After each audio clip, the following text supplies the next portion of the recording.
한 70대 남성이 1985년부터 약 40년간 자신의 친딸을 277회에 걸쳐 성폭행하고 딸에게서 태어난 손녀까지 범행 대상으로 삼은 사건이 대법원에서 징역 25년으로 최근 확정됐습니다.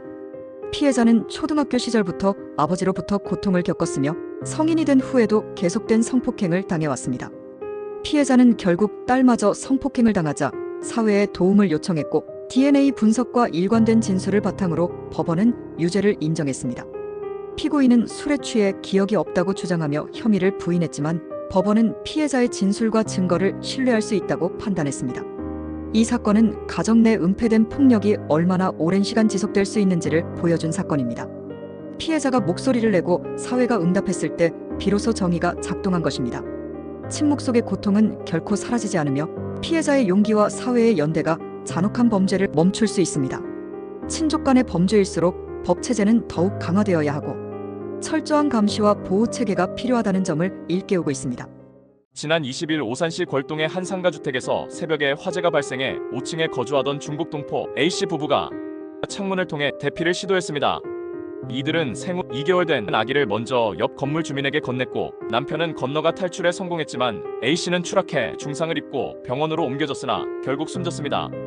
화재는 2층에 거주하던 20대 여성 B씨가 라이터와 스프레이 살충제를 이용해 바퀴벌레를 잡으려다 발생했으며 유튜브에서 본 방법을 따라한 것으로 알려졌습니다.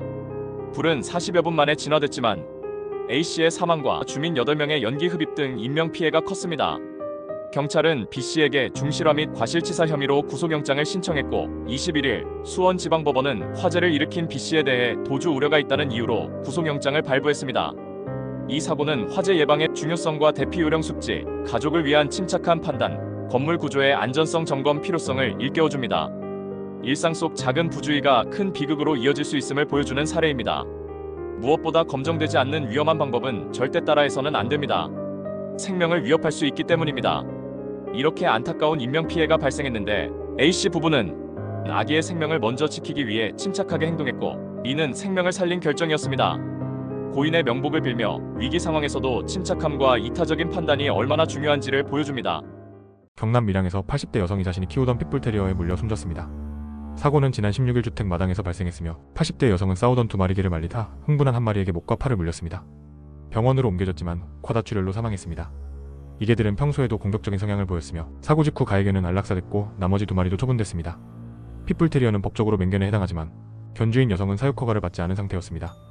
전문가들은 사회화 부족 시 맹견이 보호자를 공격할 수 있다고 경고하고 있습니다. 맹견 사육은 법적 허가와 철저한 관리가 필수입니다. 허가 없이 키우는 것은 불법이며 사고 발생 시 본인의 피해와 함께 법적 책임 역시 피할 수 없습니다. 피해자는 사육 허가를 받지 않은 상태이라 사육 자체가 안 되는 상황에서 이 같은 변을 당했습니다. 공격성이 강한 견종은 흥분 시 예측 불가능한 행동을 보일 수 있으며 보호자조차 위험에 처할 수 있는 상황에 그대로 노출돼 안타까운 사건이 발생했습니다. 맹견을 키울 경우 울타리, 입마개, 목줄 등 안전장치를 철저히 해야 하며 주변 사람들과의 충돌을 예방해야 합니다. 반려동물은 사랑뿐 아니라 책임이 따릅니다. 무분별한 사육은 큰 비극을 초래할 수 있으며 생명에 대한 존중과 책임 있는 반려문화가 필요합니다. 지난 22일 인천 계양구에서 50대 남성 A씨가 시내버스 운전기사 B씨를 폭행해 현행범으로 체포됐습니다. A씨는 술에 취한 상태로 버스에 탑승해 정류장이 아닌 곳에서 하차를 요구했으며 이를 거부한 B씨에게 휴대전화로 얼굴을 가격하고 머리채를 잡는 등 무차별 폭행을 가했습니다. 당시 버스는 달리는 중이었고 한 학생이 말렸지만 폭행은 멈추지 않았습니다. B씨는 운전대를 놓지 않으려다 중앙분리대를 들이받고 차량을 멈춘 뒤 탈출했으며 입술이 찢어지는 부상을 입었습니다. 다행히 승객들 역시 모두 안전하게 하차했고 경찰은 A씨를 특정범죄가중처벌법상 운전자 폭행 혐의로 조사 중입니다. 이 사건은 대중교통 운전자의 안전이 곧 시민의 안전이라는 점을 다시금 일깨워줍니다.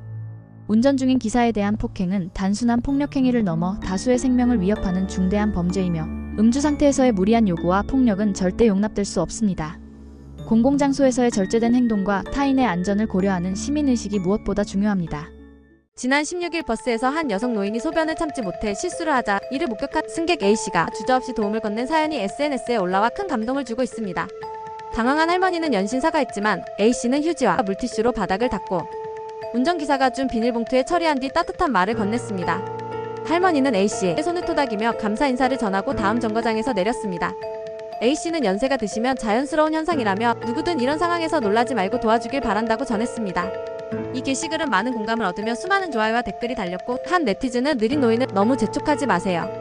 우리가 가야 할 길입니다. 라는 따뜻한 댓글을 남겨 눈길을 끌었습니다.